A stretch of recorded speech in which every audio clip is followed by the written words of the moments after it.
ओडिया मानकर प्रिय स्नैक्स चूड़ा भजा को मु कहिछि।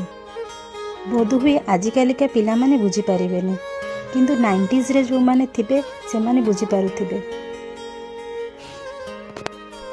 आजिकालिका परी सेतेबेले मैगी चाउमीन पिज्जा बर्गर किछि नथिला। सेतेबेले माँ निज हाथ रे एक हेल्दी स्नैक्स किछि बनेइके खाइबाकू दउथिले। सेथिरु चूड़ा भजा होउछि एक प्रमुख खाद्य बोली कहिले भूल हेब नाही। चूड़ा घीरे भजा हेइतिबो, ता देहरे किछि ड्राई फ्रूट्स बादाम काजू पड़िथिबो, ता देहरे कोरा नढ़िया थिबो, गुड़ पड़िथिबो, जहाँ को जहाँ पसंद गुड़ हो चीनी हो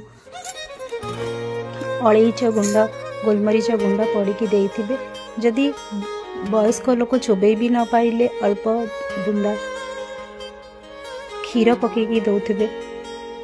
से जो मजा थाए आजिकाली से चाउमीन बर्गर रे सेतिकी मजा न थाए। से चूड़ा भजा को भी आमे किछि दिन साइतिकी रखी पारुथबा, केतेबेले संध्या बेले इच्छा हेले ताके पाखिरे पकेइ